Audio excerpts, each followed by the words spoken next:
A very good morning to all of you.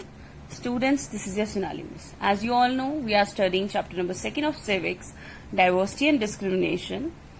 So, let's start. Students, we have discussed earlier about B.R. Ambedkar's experience of cast-based discrimination. Okay students, किसके बारे में पढ़ा था हमने? B R. Ambedkar का जो experience था कास्ट-बेस्ड डिस्क्रिमिनेशन पे, उसके बारे में पढ़ा हमने. और भीमराव अम्बेडकर जो है, डॉक्टर भीमराव अम्बेडकर, उनको हम फादर ऑफ कॉन्स्टिट्यूशन बोलते हैं, ये भी पढ़ा था हमने अपने प्रीवियस लेक्चर में. और हमने क्या पढ़ा था और उनके बारे में? That he was the best known leader of Dalits. ठीक है, दलित के बेस्ट नोन लीडर थे वो, और उनके लिए उन्होंने बहुत सारे एफर्ट्स किए ताकि उनको एक प्रॉपर पोजीशन मिल सके हमारी सोसाइटी में. ओके बच्चे, सो आई होप आपको क्लियर होगा वो. अगर आपको वहां पे कोई भी डाउट है उसमें तो आप वो डिस्कस कर सकते हो. So moving further, imagine how difficult it would be if people could not move easily from one place to the other. How insulting and hurtful it is to have people move away, refuse to touch you or allow you to drink water from the same source as they do.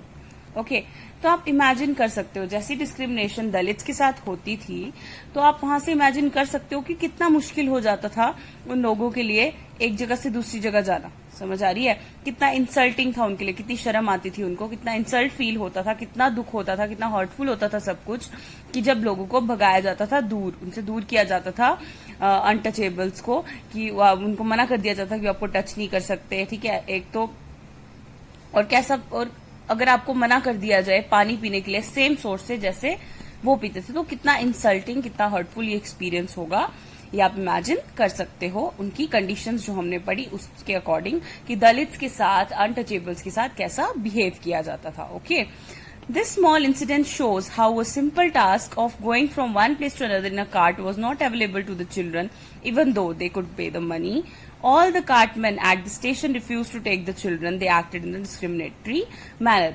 और ये जो small incident जो doctor B R. Ambedkar ji ने हमें बताया था, उसमें क्या बताते हैं, ये हमारे पास स्मॉल इंसिडेंट की वजह से हमें शो हो गया कि कैसे एक सिंपल टास्क जो एक जगह से दूसरी जगह जाने का था, समझ आ रही है, कि एक जगह से दूसरी जगह जाने का जो एक सिंपल टास्क था वो भी वो कंप्लीट नहीं कर पाए. क्यों?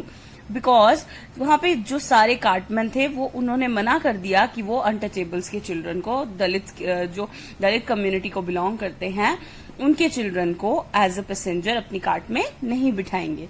सो यहां से आप अंदाजा लगा सकते हो, यहां से आप इमेजिन कर सकते हो कि कितना इंसल्टिंग और कितना हर्टफुल होगा वो एक्सपीरियंस जो उन्होंने फेस किया था, डॉक्टर बी.आर. अम्बेडकर जी ने फेस किया था. Okay, so they acted in a discriminatory way. उन्होंने कैसा एक्ट किया उनके साथ? डिस्क्रिमिनेटरी वे, पक्षपात किया उनके साथ, भेदभाव किया on the basis of caste. So it was a caste based discrimination. Okay, caste के बेसिस पे उनके साथ डिस्क्रिमिनेशन हुई थी. ओके बच्चे, now so clearly as this story shows us, caste based discrimination is not only limited to preventing Dalits from undertaking certain economic activities, but it also denies them the respect and dignity given to others. तो यहां से ये clear हो गया, ये जो हमने story पढ़ी थी, स्टोरी हमने पढ़ी जो डॉक्टर बी.आर. अम्बेडकर जी ने लिखी थी अपने कास्ट बेस्ड डिस्क्रिमिनेशन पे, जो उनका फर्स्ट एक्सपीरियंस था. इस स्टोरी को रीड करने के बाद हमें क्या पता लग गया? This story shows us caste based discrimination. इस स्टोरी की वजह से हमें पता चला कास्ट बेस्ड डिस्क्रिमिनेशन जो है वो हमें देखने को मिली कैसे होती है, और उसकी वजह से क्या पता चला कि कास्ट के बेसिस पे जो डिस्क्रिमिनेशन होती है, it is not only limited to preventing Dalits from undertaking economic activities. इसमें ना ही सिर्फ दलित्स को इकोनॉमिक एक्टिविटीज जो हमारे पास होती हैं उनमें उनसे अवॉइड किया गया, बट ऑल्सो उनके लिए जो रिस्पेक्ट और डिग्निटी थी जो बाकियों को मिलती थी वो उनके लिए खत्म हो गई, डिनाई हो गई. उनको वैसी रिस्पेक्ट नहीं मिली जो बाकियों को मिलती थी, वैसी इज्जत नहीं मिली. ठीक है, समझ आ रही है? तो ये सब कास्ट बेस्ड डिस्क्रिमिनेशन की वजह से हो गया. Clear? Now discuss in addition to the lower caste being discriminated against, there are also various other communities that are subject to discrimination. Fine. तो in addition to lower caste being discriminated, जो हमारे पास lower caste को discriminate करते हैं, हमारे पास और भी ऐसी कम्युनिटीज हैं जो डिस्क्रिमिनेशन पे हैं. ठीक है, समझ आ रही है? जिनके साथ डिस्क्रिमिनेशन किया जाता है other than lower caste. Can you think of a few other examples of discrimination? तो क्या आप और कोई एग्जाम्पल्स दे सकते हो डिस्क्रिमिनेशन की? Discuss the ways in which person with special needs might be subject to discrimination. और आपने क्या करना है कि डिस्कस करना है ऐसे वेज जिसमें ऐसे लोगों के साथ जो स्पेशल नीड्स होती है, स्पेशल नीड्स वाले लोग होते हैं, पर्सन विद डिसेबिलिटीज, उनको उनके साथ जो डिस्क्रिमिनेशन होती है। तो अभी हमने ये कास्ट बेस्ड डिस्क्रिमिनेशन पढ़ने से पहले हमने प्रीवियस लेक्चर्स में डिस्कस किया था कि डिस्क्रिमिनेशन कास्ट बेस्ड ही नहीं होती सिर्फ, वो हमारे पास कम्युनिटी बेस्ड भी होती है। मतलब कम्युनिटी बेस्ड कहने का मतलब यहाँ पे ये है कि हमारे पास कुछ ऐसी चीजें हो जाती है जैसे कुछ अनटचेबल्स या फिर जो लोग डिसेबिलिटीज के साथ होते हैं, जिनको पर्सन विद स्पेशल नीड्स कहा गया था, उनके साथ भी डिस्क्रिमिनेशन होती है। अनटचेबल्स के साथ और लोअर कास्ट के लोगों के साथ तो होती ही थी, बट वो आगे हमारे पास कैसी कास्ट बेस्ड डिस्क्रिमिनेशन जो अनटचेबल्स और लोअर कास्ट के लोगों के साथ हो रही है। बट हमारे पास वो डिस्क्रिमिनेशन जो उन पर्सन्स के साथ हो रही है जिनके जो स्पेशल नीड्स के साथ है, मींस जो हमारे पास एबनॉर्मल हैं, वो हमारी तरह नॉर्मल नहीं है, उनको स्पेशल नीड्स की जरूरत है, that is person with disabilities, उनके साथ भी जो डिस्क्रिमिनेशन होती है वो बतानी है आपने यहाँ पे। ओके, और बाकी कम्युनिटीज का यही था कि वो कम्युनिटीज उन लोगों की जिसमें पर्सन होते हैं विद स्पेशल नीड्स। ओके, तो आई होप आपको यहाँ तक क्लियर हुआ होगा। अगर कोई भी डाउट है तो वो आप क्लियर कर सकते हो, और ये आपको ये हमारे पास असाइनमेंट होमवर्क दे रही हूं मैं, ये आपने ट्राई करना है। ओके, ये सब क्वेश्चंस आपको कराए जाएंगे, बट आपने खुद भी ट्राई करने हैं। Okay, now moving further, striving for equality. Okay, अब क्या है, एकता के लिए जो स्ट्राइविंग थी, जो स्ट्रगल थी, ठीक है, क्या लाने के लिए कि सबको इक्वल माना जाए, तो इसलिए हमारे पास अब इसमें क्या किया गया, क्या ऐसी चीजें थी जो की गई जिसकी वजह से सबको इक्वल माना जाए, तो ये सब हम इस टॉपिक में पढ़ेंगे। Okay, now striving for equality.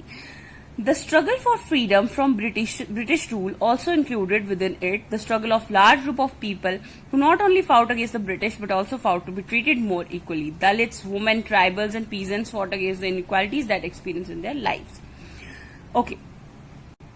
सो अब इक्वालिटी के लिए कैसे लोगों ने स्ट्रगल की, स्ट्राइव किया उसके लिए, ठीक है, वो सब हम इसमें पढ़ने वाले हैं। तो इसमें हमारे पास इक्वालिटी की स्ट्रगल के लिए स्ट्रगल फॉर फ्रीडम भी इसमें इंक्लूड होती है, जो ब्रिटिश रूल के अंदर हुई थी।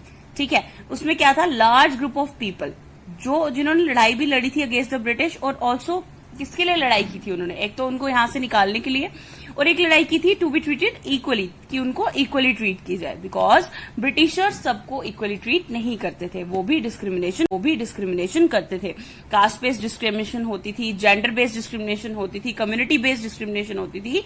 ओके, तो ये सब हमारे पास होता था। जैसे कास्ट बेस्ड में होगी तो हमारे पास अनटचेबल जो लोअर कास्ट जो डिस्क्रिमिनेशन, लोअर कास्ट के साथ जो डिस्क्रिमिनेशन हो रही है वो आती है किसके अंदर, कास्ट बेस्ड डिस्क्रिमिनेशन के अंदर। और जो वुमेन के साथ डिस्क्रिमिनेशन होती थी एज कंपेयर टू मेन, ये हमारे पास किसके अंदर आती है, जेंडर बेस्ड डिस्क्रिमिनेशन के अंदर। उसके बाद ट्राइबल्स की बात करें, जो ट्राइबल पीपल होते थे, ठीक है, उनके साथ भी डिस्क्रिमिनेशन होती थी, it comes under community based discrimination, की वो हमारे पास ट्राइबल कम्युनिटी को बिलोंग करते हैं, तो उनके साथ डिस्क्रिमिनेशन उस बेसिस पे होती थी। ठीक है, तो इसलिए उन लोगों ने सबने क्या किया, फाउट किया for the against the British for their freedom and to be treated more equally. Okay, तो I hope आपको यहाँ तक क्लियर हो गया होगा। Now, as pointed out earlier, many Dalits organized themselves to gain entry into temples. ठीक है, ये हमारे पास पॉइंट आउट किया गया है पहले कि बहुत सारे दलित्स जो है उन्होंने ऑर्गेनाइज कर लिया था अपने आप को कि वो क्या कर सके, एंट्री मिल सके उनको टेम्पल्स में। Doctor B are Ambedkar ji ने बहुत सारे एफर्ट्स किए जिस वजह से उनको एजुकेशन भी प्रॉपर मिलने लगी दलित्स को, और उनके लिए जो हमारे पास टेम्पल की एंट्री भी ओपन हो गई। ये सब एफर्ट्स किसके थे, doctor B are Ambedkar ji के थे। ठीक है, तो यहाँ पे क्या बोला गया कि हमारे पास बहुत सारे दलित्स जो है उन्होंने अपने आप को ऑर्गेनाइज कर लिया था कि वो अपने आप एंट्री जो है टेम्पल्स में वो ले लेंगे। So women demanded that they should have as much a right to education as man did. और फिर वुमेन ने भी क्या डिमांड किया, जो हमारे पास महिलाएं थी पहले की अर्लियर, उन्होंने भी डिमांड किया कि जैसे मेन को एजुकेशन का हक है वैसे ही वुमेन को भी एजुकेशन राइट्स मिलने चाहिए। Peasants and tribal fought to release themselves from the grasp of money lenders and high interest they were charged. और पीजेंट्स ने भी हमारे पास जो पीजेंट्स और ट्राइबल्स थे वो भी अपने आप को, उन्होंने भी लड़ाई की इसके अगेंस्ट कि वो अपने आप को फ्री कर सके from the grasp of money landers, क्योंकि मनी लैंडर्स जो थे वो हमारे पास उनको मनी तो देते थे बट बहुत ज्यादा इंटरेस्ट पे, तो उसके बाद वो उनके अंदर ही रह जाते थे, उनका इंटरेस्ट ही खत्म नहीं होता था और एग्जैक्ट मनी भी पे नहीं कर पाते थे। तो इसलिए वो सब क्या करना चाहते थे, अपने आप को एक लड़ाई लड़ना चाहते थे जिसकी वजह से वो अपने आप को फ्री कर सके from the grasp of money lenders and high interest they were charge, और जो हाई इंटरेस्ट उनके ऊपर चार्ज होता है उससे भी छुटकारा पा सके ट्राइबल और peasants. Okay, now when India became a nation in 1947, our leaders too were concerned about the different kinds of inequalities that existed. तो जब हमारी इंडिया जो है वो हमारे पास एक नेशन बन गया 1947 में, हमारे लीडर्स भी कंसर्न थे इस बात के बारे में कि अलग अलग इनइक्वालिटीज जो थी उनके बारे में लीडर्स को भी पता था, जो भी एग्जिस्ट करती थी उस टाइम पे इनइक्वालिटीज की, सब इक्वल नहीं है, इक्वली ट्रीट नहीं किया जाता, बहुत सारी डिस्क्रिमिनेशन जो है वो हमारे पास देखने को मिली थी उस टाइम भी। सारे लीडर्स को उसका सब इनइक्वालिटीज का पता था। Those who wrote the Constitution of India, a document that laid out the rules by which the nation would function, were aware of the ways in which discrimination had been practiced in our society and how people had struggled against this. तो जो हमारे leaders थे उनको सबको पता था inequalities का, जो भी इनइक्वालिटीज प्रैक्टिस होती थी हमारे इंडिया में। तो वो लोग जिन्होंने कॉन्स्टिट्यूशन लिखा था, वो एक डॉक्यूमेंट है जिसमें कुछ रूल्स हैं जिसके थ्रू नेशन जो है वो रूल्स हैं जिससे हमारा जो नेशन है वो फंक्शन करेगा, एंड उससे पता लगेगा कि हमारे पास कैसे जो डिस्क्रिमिनेशन प्रैक्टिस जो थी वो होती थी हमारे सोसाइटी में और कैसे लोगों ने स्ट्रगल किया उसके अगेंस्ट। तो ये सब हमारे उस कॉन्स्टिट्यूशन से पता लगता है। Okay, now many leaders of this struggle such as doctor Ambedkar had also fought for the rights of Dalits. तो बहुत सारे लीडर्स इन स्ट्रगल्स के, जैसे हमारे पास डॉक्टर BR अम्बेडकर जी थे, उन्होंने भी बहुत ज्यादा फाउट किया for the rights of Dalits, Dalits के राइट्स के लिए, ठीक है, ताकि उनको भी एक प्रॉपर पोजीशन मिल सके सोसाइटी में। Okay, so these leaders set out a vision and goal in the constitution to ensure that all the people of India were considered equal. तो इन लीडर्स ने एक विजन सेट आउट कर दी थी, एक vision बना दी थी, एक गोल था इनका कॉन्स्टिट्यूशन में, क्या कि वो इंश्योर करेंगे कि सारे लोग जो है इंडिया के उनको इक्वल माना जाएगा, कि सारे लोग जो है इंडिया के उनको इक्वल माना जाएगा, ठीक है, डिस्क्रिमिनेशन नहीं होगी, इनइक्वालिटीज खत्म कर दी जाएंगी, ठीक है। तो so this equality of all person is seen as a key value that unites us all as Indians. तो ये जो इक्वालिटी थी सारे लोगों की, वो एक ऐसी की वैल्यू बनकर सामने आई जिससे हमारे सारे इंडियंस जो थे वो क्या हो गए, यूनाइट हो गए, एकत्र हो गए। Clear? Now everyone has equal rights and opportunities. तो अब क्या था, सब लोगों के पास इक्वल राइट्स थे, एक जैसे हक थे और एक जैसी अपॉर्चुनिटीज थी। Untouchability is seen as a crime. अब अनटचेबिलिटी को कैसे देखने लगे, as a crime and had been legally abolished by law, और लीगली अबॉलिश कर दिया बाय लॉ। अनटचेबिलिटी को एज अ क्राइम देखने लगे उसके बाद, और फिर लीगली अबॉलिश कर दिया गया कानून से। Clear? People are free to choose the kind of work they wish to do. Government jobs are open to all the people. ठीक है, पहले क्या था, गवर्नमेंट जॉब्स ओपन नहीं थी इनके लिए और इनको वही काम करना पड़ता था जो इनके एंसेस्टर्स कर रहे थे, ठीक है, जो पेरेंट्स कर रहे थे। बट जब लीगली इसको एक क्राइम माना गया अनटचेबिलिटी को, और इसको अबॉलिश कर दिया लॉ से, तो लोग अब फ्री थे, अपना तरीके का, अपने तरह का जो काम उन्होंने चूज करना था वो अब चूज कर सकते थे, और वो गवर्नमेंट जॉब्स भी कर सकते थे। गवर्नमेंट जॉब भी ओपन थी दलित्स के लिए। और इन एडिशन जो कॉन्स्टिट्यूशन है, it also placed responsibility on the government to take specific steps. तो क्या हुआ, साथ ही साथ कॉन्स्टिट्यूशन जो है उसने क्या किया, प्लेस कर दी रिस्पॉन्सिबिलिटी गवर्नमेंट पे कि वो स्पेसिफिक स्टेप्स लेंगी ताकि ये हमारे पास जो राइट है to equality for the poor and other marginal communities, ये भी रियलाइज हो, और राइट टू इक्वालिटी भी हमारे पास इंक्लूड किया जाए कहां पर, कॉन्स्टिट्यूशन में। Okay, now the writers of the constitution also said that respect for diversity was a significant element in ensuring equality. तो जो कॉन्स्टिट्यूशन के राइटर्स थे उन्होंने ये भी कहा कि जो रिस्पेक्ट है for diversity was a significant element. Diversity के लिए जो रिस्पेक्ट है वो हमारे पास बहुत एक इम्पोर्टेंट एलिमेंट है, और जिसकी वजह से इक्वालिटी आ सकती है। क्लियर? समझ आ रही है? तो राइटर्स ऑफ कॉन्स्टिट्यूशन ने क्या बोला, उन्होंने ये भी कहा था कि जो हमारी डाइवर्सिटी के लिए रिस्पेक्ट है, कि डाइवर्स हमारे पास हमारा जो नेशन है, डाइवर्स नेशन है, डाइवर्सिटीज देखने को मिलती है हमें यहाँ, वो एक बहुत ज्यादा इंपॉर्टेंट एलिमेंट है और ये इंश्योर करता है इक्वालिटी को। Okay, They felt that people must have the freedom to follow their religion, speak their language, celebrate their festivals and express themselves freely. अब as you all know, diversity में क्या देखने को मिलता है कि लोगों के अलग अलग रिलीजन्स होते थे, वो अलग अलग लैंग्वेज बोलते हैं उसमें डाइवर्सिटी में, और अलग अलग फेस्टिवल्स सेलिब्रेट करते हैं अकॉर्डिंग टू देयर रिलीजन। तो डाइवर्सिटी के बेसिस पे क्या कहा गया कि उनको ऐसा फील हुआ कि हमारे पास कैसी फ्रीडम मिलनी चाहिए कि लोग जो हैं अपना धर्म मान सकें, अपनी लैंग्वेजेस बोल सके, ठीक है, अपने फेस्टिवल सेलिब्रेट कर सके और अपने आप को फ्रीली एक्सप्रेस कर सके, उनके ऊपर कोई भी रोक टोक ना हो, कोई रेस्ट्रिक्शन ना हो। They said that no one language, religion or festival should become compulsory for all to follow. उन्होंने ये कहा कि कोई भी ऐसी एक लैंग्वेज, एक रिलीजन या फेस्टिवल ऐसा नहीं होना चाहिए जो कंपलसरी कर दिया जाए सबके लिए कि वो फॉलो करेंगे। ऐसा नहीं होना चाहिए। जिसके मन में जो आता है, जो रिलीजन आता है वो फॉलो करे, जो भी फेस्टिवल उसका मन करता है मनाने का वो अपनी विशेष के अकॉर्डिंग मना सकते हैं। ऐसी कोई कंपल्शन किसी के लिए नहीं रखी जाएगी कि वो सारे एक ही फेस्टिवल या रिलीजन को फॉलो करें। So they said that the government must treat all religions equally. और उन्होंने क्या कहा? So therefore India became a secular country where people of different religions and faith have the freedom to practice and follow their religion without any fear of discrimination. That is seen as an important element of our unity, that we all live together and respect one another.